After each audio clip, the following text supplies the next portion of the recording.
This week on Healthy Living, as the World Cup kicks off in Qatar, we take a close look at sports injury and how to prevent them. Experts say athletes' mental well-being should not be overlooked when preparing for competition. And workers' safety issues are exposed at FIFA World Cup in Qatar. Plus, the friendship bench therapy is helping some people in Zimbabwe with mental health issues. We'll have these stories and more in this edition of Healthy Living.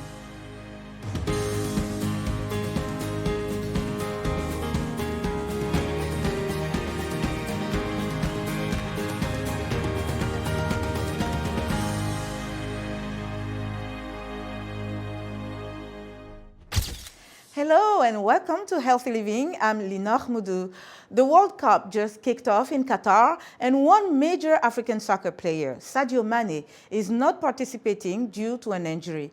A sports injury involves damage to part of your body due to sports, exercise, or athletic activities. Experts say sports-related injuries are frequent, can be minor or severe, and can affect many parts of the body, such as the bones, the muscles, the tendons, and the ligaments. A sports injury can be sudden or acute, or chronic and develop over time.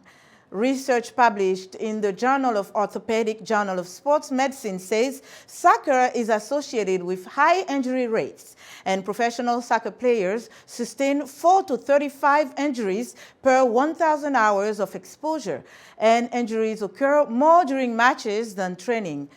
Knee sprain, calf strains, and clavicle fracture are some common soccer injuries, according to experts. They say a good preparation is key to lowering the incidence of sports injuries. They also say that taking care of mental wellness is equally important during preparation, and addressing athletes' mental health is essential to their overall well-being. High-level sportsmen will face each other during the World Cup in Qatar. Each team presents itself with its own weapons and strengths. Physical problems have been numerous, causing the withdrawal of many stars. In addition to the physical aspect, another aspect is very important for these high-level athletes when they start the competition: the psychological preparation. The big difference between athletes and footballers is the psychological side, which we call anxiety, the mental side. Today, all the studies have shown that the mental side represents nearly 10% of the sports performance. That is to say that if he is prepared at the same level, the one who is stronger mentally wins in 70% of the cases. And this is a very important element that is demonstrated today in all sports and especially in all team sports. There is also the spirit of winning, which everyone must be animated to be able to effectively surpass themselves. So the psychological side today is very important. 70% of the performance today is due to the psychological and the mental side. The preparation, the surpassing of oneself to be at more than 100% and to take each match as the last one with a final victory in mind. All this will be determined during this competition. This period of the competition, a high-level competition, it's necessary that the players are fit physically first, then mentally, psychologically, and at the same time disciplined, and have confidence in themselves and manage the games one by one.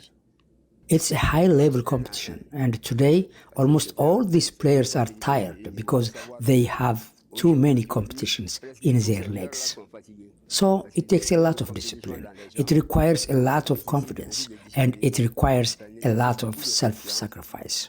Amadou Traoré, who was himself a footballer in the 70s, believes that in order for youths to reach their full potential, it is necessary to work on cleaning up their environment to ensure that the daily life outside of sports is not a hindrance to the achievement of the objectives of the group.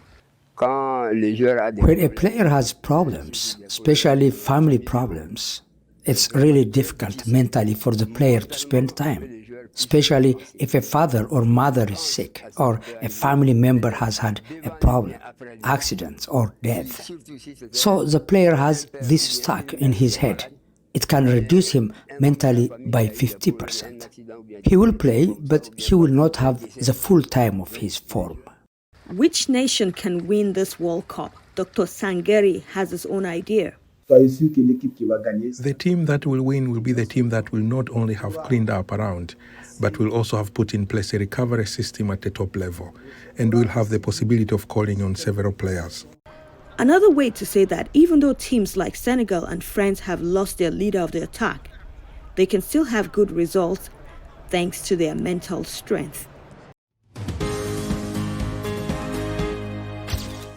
Dr. Paul Oniedo is director of the Sports Medicine Department with Nigeria's Ministry of Youth and Sports Development. He discusses some ways to lower the incidence of injuries when practicing sports.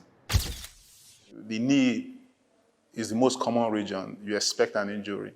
And then the ankle, possibly. These are the first two to think about. And then the groin. Injuries are classified.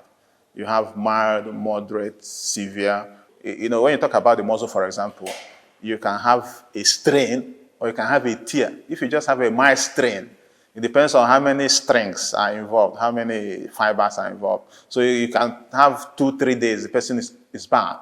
But if you have a tear, you can talk of months.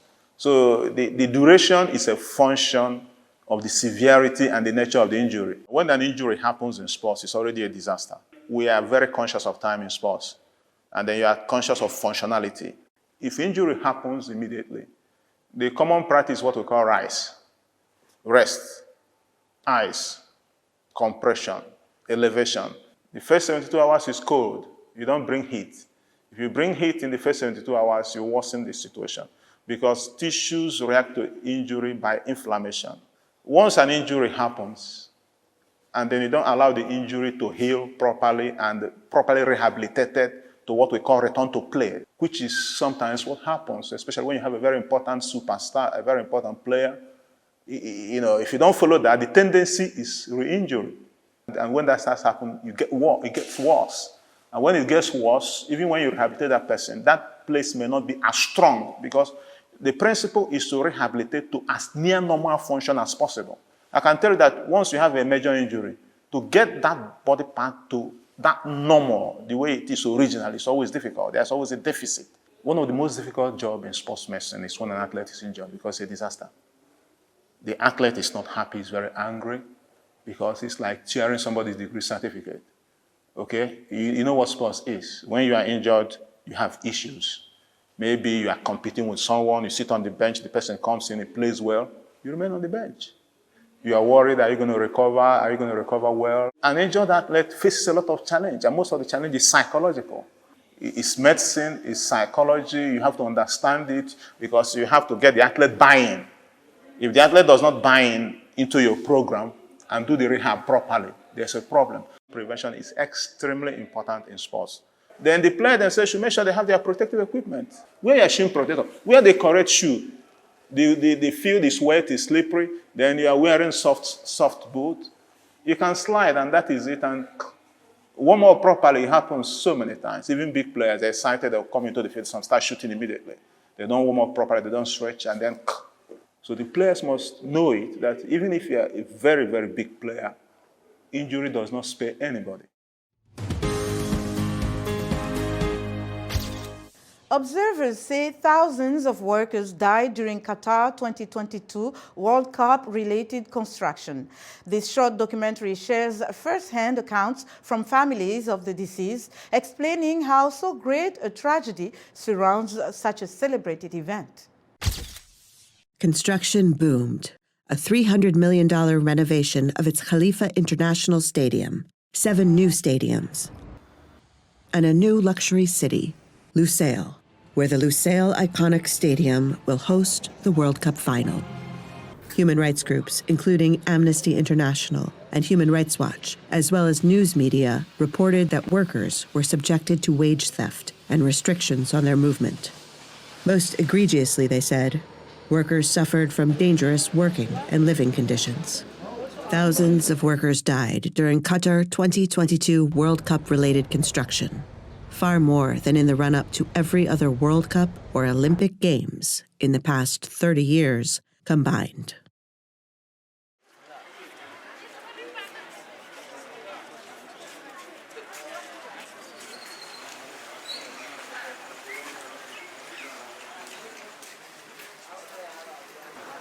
Amnesty International says most death certificates list natural causes or cardiac arrest as the cause of death.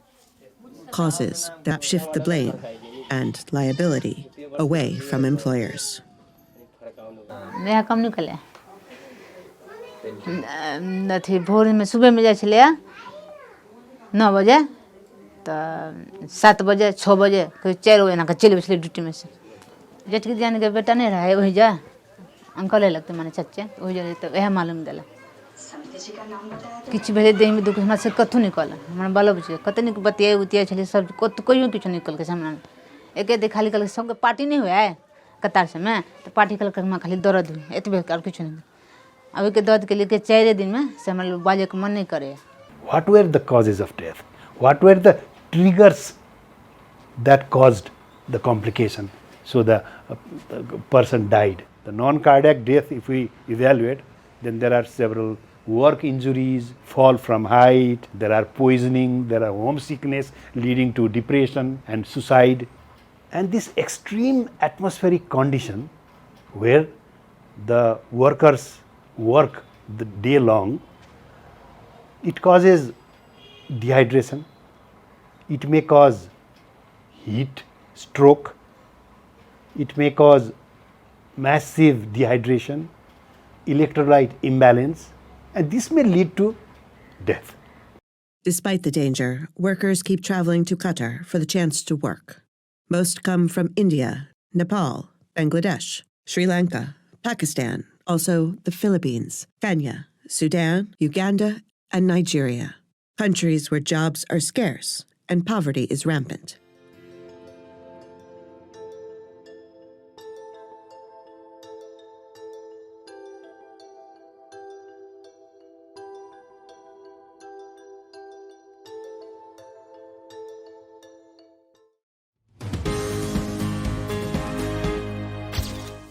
A Zimbabwean doctor has come up with a novel way of providing desperately needed mental health therapy for his poorer compatriots by using the contribution of grandmothers. Take a look. Sitting next to a patient with depression on a garden bench in Zimbabwe's capital, Harare, 70-year-old Sherry Zawakai speaks gently, offering accessible therapy with a warm and reassuring smile. Are getting help here. The old and the young come here with their problems. We are also helping the young who are struggling with drug abuse. Zimbabwe psychiatry professor Dixon Chimbanda's concept is simple: a wooden park bench where people experiencing common mental disorders sit and receive free therapy. Dr. Chimbanda's friendship bench has proved popular and offered much needed accessible therapy.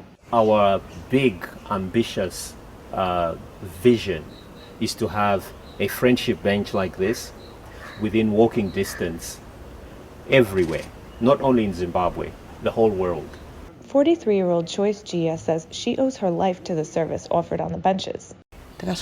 I came to a point where I wanted to commit suicide because I had been blessed with twins and I had nothing to give them since I was unemployed. Grandmother Zawakai has offered therapy from the benches for 6 years, seeing an average of 3 clients a day. Patients come from all walks of life. The grandmas are given a stipend for their services, and the operation is financed by Dr. Chimbanda's NGO, the Friendship Bench. His therapy model is now being exported to the World Cup in Qatar. There will be 32 benches representing the competing teams, and this is a symbolic way of really illustrating the need for all of us, not only people attending the World Cup and not only the participating teams, but all human beings, to find a way of connecting with each other. That's our show for today. For more health news, wellness tips, and medical breakthroughs, stay connected to Voice of America at voaafrica.com. You can follow me on Twitter at Linor Moudou. Until next time, stay well and strive to make every day a healthy day.